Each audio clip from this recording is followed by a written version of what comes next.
Okay, so let's start our review for test number 2-3. That's going to be on December 21st. For number 1, determine if f of x is a factor of g of x. So to find out if f of x is a factor, this is when we use our long division. So I'm going to see, do I get a remainder of 0 when I do long division, when I do 3x minus 4 and I divide g of x by that.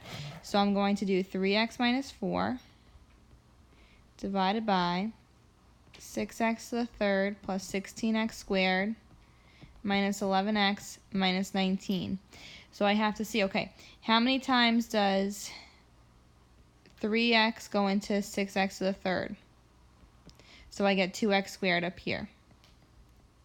I multiply that out, so I get 6x to the third minus 8x squared.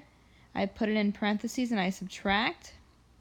This cancels. 16 minus negative 8 becomes 24x squared. And I bring down the minus 11x. That is one round. So now I go again. 24x squared divided by 3x. That gives me 8x. I multiply it out, so I get 24x squared minus 32x. So I put in parentheses and subtract. This cancels. Negative 11 minus negative 32 is going to give me 21x. I bring down the minus 19.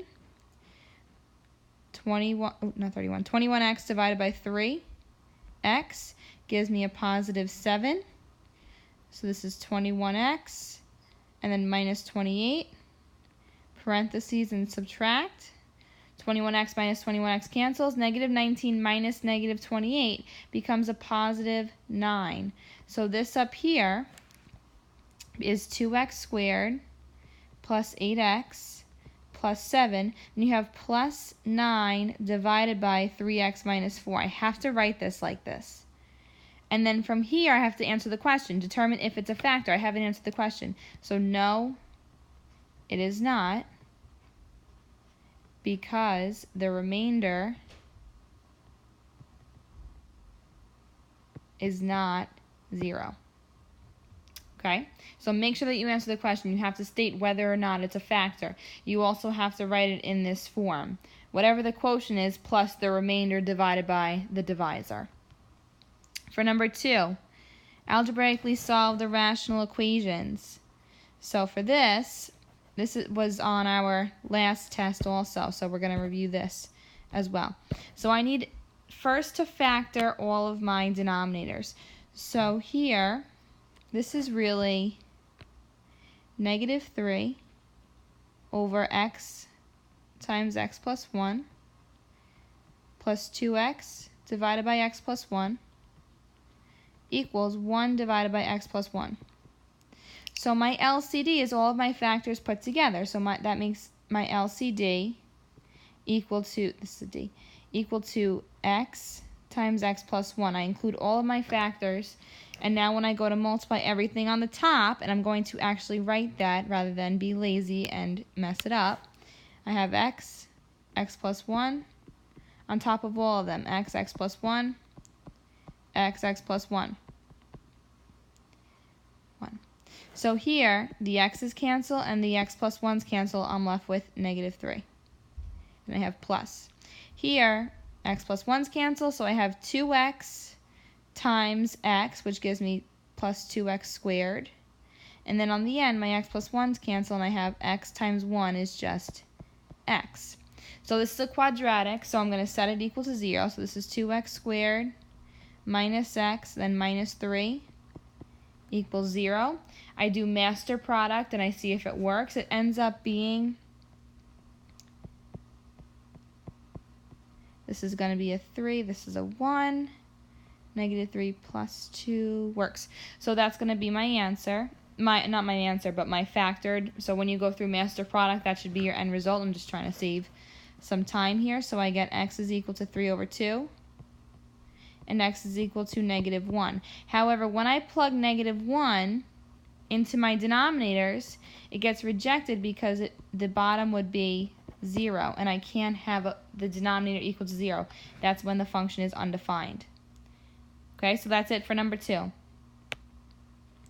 For number 3, I have, if I go to rewrite this, 3 over x plus 1 minus x over x plus 4 equals 3x over, now I have to factor the denominator. So my denominator, that's 3 terms, so I'm going to do master product again. My end result, you guys should know how to definitely do master product by now, is x plus 4 times x plus 1 when you're done.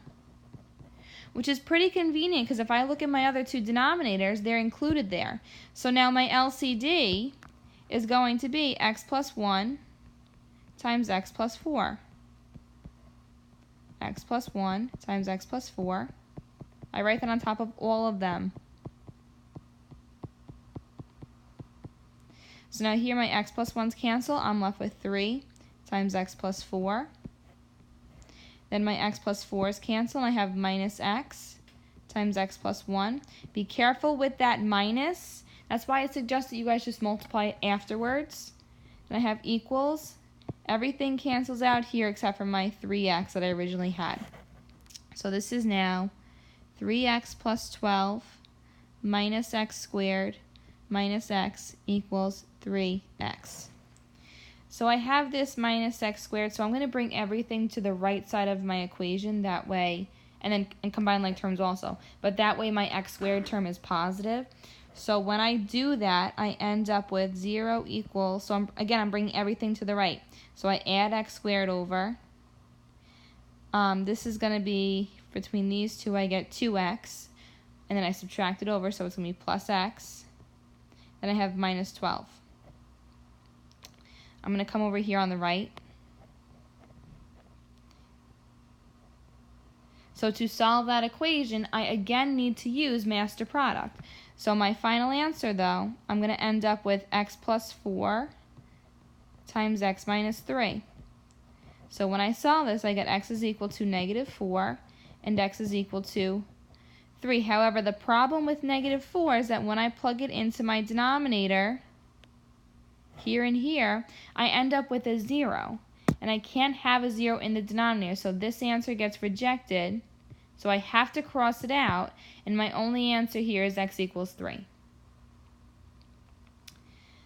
For number 4, we have absolute value equations. Again, absolute value is when absolute value is when you're talking about how far away from 0, whatever number it is on the number line. So the first step to absolute value equations is I have to get the absolute value bars by itself. So first here I'm going to add the 4 over, so I have negative 5 times the absolute value of x minus 5 is equal to negative 20. And then I divide both sides by negative 5. So the absolute value of x minus 5 is equal to negative 20 divided by negative 5 is 4. To get rid of the absolute value bars, I set up 2 equations. X minus 5 equals 4, and x minus 5 equals negative 4. You have one positive and one negative, so this is x minus 5 equals negative 4 over here. On the left equation, I add the 5 over, I get x equals 9. On the other side, I add the 5 over, and I get x equals 1. So now I still have to plug these in to make sure that they work, though. So I'm going to do that in red. You have to do this. This is negative 5 times the absolute value of 9 minus 5 minus 4 equals negative 24. I plug this side in, I get negative 24, which equals negative 24. That is true, which means x equals 9 is a good answer. For x equals 1, I'd have negative 5 times the absolute value of 1 minus 5 minus 4 is equal to negative 24. And again, I plug this side in, I get negative 24, which is equal to negative 24, which is true, which means x equals 1 is a good answer as well. Okay, so I have 2 answers for number 4, which is totally fine. You could have 2 answers, you could have 1, or you could have no solution. Depends on the problem. But I plug those in and it works out fine. So then for number 5, I have to isolate my absolute value bars, same thing. So I have the absolute value of 4x plus 1 is equal to 2x plus 5. To get rid of my absolute value bars, I set up two equations. So 4x plus 1 equals 2x plus 5. And then 4x plus 1 equals negative, in parentheses, 2x plus 5. You have to put the parentheses, that way you remember to distribute the negative. So over here, I'm going to subtract 2x over, and I get 2x is equal to 4. So x is equal to 2. On the other side, this is 4x plus 1 equals negative 2x minus 5. I add 2x over, I get 6x. I subtract 1, I get negative 6. So x is equal to negative 1. So now I have to check my answers. Now I know that some of you might see this and think x is a negative, which means absolute value can't be negative. I cross it out. However, that's not true. What's true is that the absolute value by itself cannot be negative. X could be negative. It depends on what happens inside of those absolute value bars, because then on the other side it just can't be a negative when it's isolated. So when I plug this in, I have the absolute value of 4 times 2 plus 1 minus 5, and that should be equal to 2 times 2. On the left side, I plug that in, I end up getting 4. On the other side, I get 4. That is true. This is a true answer. Do the same thing for negative 1. So absolute value of 4 times negative 1, plus 1. Then minus 5 should be equal to 2 times negative 1. I plug that in on the left. And on the left, I end up getting negative 2. On the right, I get negative 2. That is a true statement, so x equals negative 1 is okay. So I do end up with two solutions for number 5 also. Numbers 6 through 10 deal with the piecewise functions. Again, a piecewise function is when you have more than one function put together, and it deals with the domain. So here, whenever x is less than negative 2, I'm going to use that function 3x minus 5. But then when x is greater than or equal to negative 2, I'm going to use the x squared plus 1 function. So for 6, 7, and 8, when it asks me to evaluate f of negative 6 is less than negative 2, so I'm going to use that function. So you could type it right in your calculator if you want, but I'm going to do 3 times negative 6 minus 5, which gives me negative 23. For number 7, f of negative 2. Now, negative 2 is my domain change. However, I have to look and see which one includes negative 2, which is going to be the one on the bottom. So I'm going to do negative 2 squared plus 1 for number 7. I'm going to plug it into that bottom function. Negative 2 squared plus 1, which gives me a 5. And then f of 4 is greater than or equal to negative 2, so I'm going to plug it into the bottom one. 4 squared plus 1, which gives me 17 for number 8. Okay, moving on to number 9, that talks about the average rate of change. Another word for average rate of change is slope. Slope formula is y2 minus y1 divided by x2 minus x1. Your interval, that is your x1 and x2. Those are not your y values, so you have to plug in to find what your y values are. So I have to do f of negative 3 and f of 5. F of negative 3. Negative 3 is less than negative 2, so I plug that into the first function, and I end up getting negative 14. F of 5. 5 is greater than or equal to negative 2, so I plug that into the bottom function. I end up with 26. So these are my y values. So now I'm going to plug this into the equation. So I'm going to do 26 minus negative 14, or 26 plus 14, it's the same thing, divided by 5 minus negative 3. So I end up with a final answer of 40 divided by 8, which is 5. For number 10, this is graphing now. So again, your work for graphing is the tables that you're going to draw. So you're going to actually do a piecewise function for this. So you're going to have two different graphs going on. So let's start off with our table. So when x is less than or equal to 3, I'm going to use 2x minus 5. So I have x, 2x minus 5. And then when x, I'll do this one in red. When x is greater than 3, I'm going to use the function, the absolute value of x minus 4.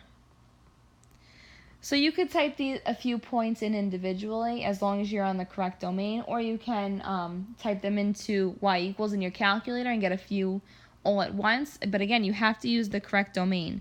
So when I do 2x minus 5, my largest x value is 3. It goes up to, and it includes 3. And then I'm getting smaller. So I have 2, 1, 0, negative 1. When I plug those in, or when I look at my calculator, I end up with negative 7 for negative 1. For 0, it's negative 5. For 1, negative 3. For 2, negative 1. And then 1 from 3. So I'm going to graph that one for now. So negative 1, negative 7 is down here. Then I have 0, negative 5. And then I have 1, negative 3. 2, negative 1. And then I at 3, comma 1, because it includes it here, because it includes it right here, I have a closed circle at 3, comma 1. Okay, a closed circle at 3, comma 1. And then you could use a ruler if you want, and you would come straight down. Okay, so I would be actually a little bit off, but it's hard to do with what I'm using to make this video. Okay, so your graph should definitely look better than mine. Okay, that's a little bit better. But you're going to go, again, a little bit past your last point, and then you just draw an arrow. Do not go too far out, and you need to have an arrow here because it keeps going down. It's not, there's no end point to it. Okay, it only stops at 3. That's it. Then for my other function, for the other part of my function, so when x is greater than 3, so I have to start at my domain change. I start at 3, and then I just have an open circle there. So then I'm going to go up to, I guess I can go up to 7. So when I plug in 3, I get 1. When I plug in 4, 0. 5 is 1. 6 is 2. And 7 is 3. So now this is actually kind of interesting because when I go to do my open circle here, I already have the point 3, comma 1. So it actually includes that point on both parts. If you want it, you're not really going to see an open circle on top of a closed circle. That we don't really do that. If it has a closed circle already on that point, you kind of just leave it there. So then I have 4, comma 0, 5, comma 1, 6, 2, and 7, 3. So this is what this is going to look like. This comes down from here, because again, it does go up to this point, and then it comes up and goes out this way. I go a little bit past my last point, and I go out. And you can kind of see, this is an absolute value graph. You can kind of see that V, and it just doesn't have a lot included on the left-hand side of it. But this is f of x. Okay? If you are changing your increments, you have to label that on your graph. However, if you're going by ones, then that's fine. 11 through 14, we have simplify the following radical expressions. So I have square roots and cube roots, so I have to remember to look for what I have here. So for number 11, this is a square root. So I have to see what's the largest perfect square that goes into 150. That's going to be 25. And it's 25 times 6. So now I have negative 3 times the square root of 25 is 5. And I'm left with the square root of 6. So my final answer here is negative 15 square root of 6. For number 12, I have 5 times the cube root of 432. So the largest cube root that goes into 432 is going to be 216 times 2. So this is 5 times. The cube root of 216 is 6 times the cube root of 2. So here I get 30 cube root of 2. Make sure you're looking on the right list. Again, if you have a square root, like for number 11, you have to be looking at your perfect squares. You want to see what's the largest perfect square that goes into it. For number 12, you have a cube root. So what's the largest perfect cube that goes into 432?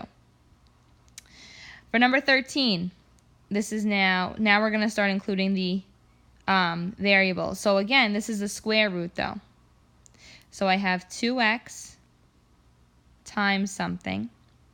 So let's start with the coefficient first. So the square root of 128, I do just like how I did number 11. What's the largest perfect square that goes into 128? That's going to be 64 times 2. The square root of 64 is 8.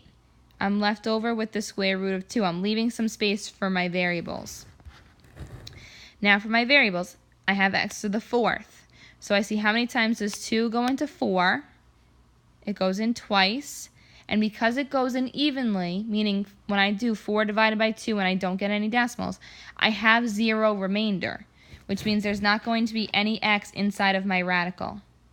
And then for y's, 2 goes into 15 7 times, but there's a remainder. 2 times 7 is only 14. I need one more y to give me this 15. So then I just have to multiply this times this. So my final answer is going to be 16 x to the 3rd, y to the 7th, times the square root of 2y. Similarly, in number 14, this is a cube root. So I have to see there's no number being multiplied out front. So the cube root of 81 I'll do first. So the largest perfect cube that goes into 81 is going to be 27 times 3. The cube root of 27 is 3. I'm left with the cube root of 3. And then my variables I do just like how I did for number 13, even though it's a cube root. So I see how many times does 3 go into 6. It goes in twice, nice and even, which means there's no remainder. And then I have 3 goes into 8 twice, but I do have a remainder. 3 times 2 is only 6. I need another 2 to get to 8. So this is my final answer here for number 14. And then finally, number 15 and 16, your word problems here are actually work problems. So for number 15, it takes Melinda 7 hours to complete the puzzle, but Mark needs 10 hours to complete the puzzle. Determine how long it would take for both of them to finish the puzzle if they're together, rounded to the nearest hundredth. So this is gonna be your equation. Melinda plus Mark is equal to both of them. So Melinda, to complete one puzzle, it takes her 7 hours. For Mark, to complete the one puzzle, it takes him 10 hours. Both is 1 over x. So my LCD is going to be 70x, 70x, 70x. So this becomes 10x plus 7x equals 70. So 17x equals 70. X equals, I am rounding to the nearest hundredth. So for number 15, I should get 4.12 hours. That is how long it takes for both of them to work together. And then lastly, number 16. Frankie takes 49 minutes shoveling the driveway. His sister helps him. It takes them half an hour. So here I'm talking about half an hour, so I have to convert that to minutes. So, and we're looking for how long it takes his sister to do it by herself. So I have Frankie plus the sister equals both. So Frankie is 49 minutes.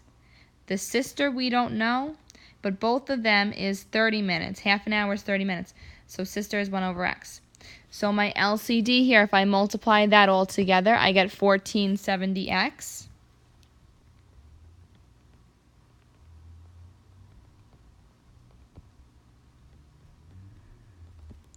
So for Frankie, that reduces down to be 30x, plus the sister reduces down to be 1470, and then both of them reduce to be 49x. So this is now 1470 equals 19x when I subtract the 30x over, and I get x equals, I am rounding to the nearest tenth, x equals 77.4, and that is in minutes. It doesn't ask me what unit, so I can use whatever. So I'm going to say minutes because that would be easiest to do here. All right, again, test is on Friday. Extra help is going to be Thursday after school. Have a good day.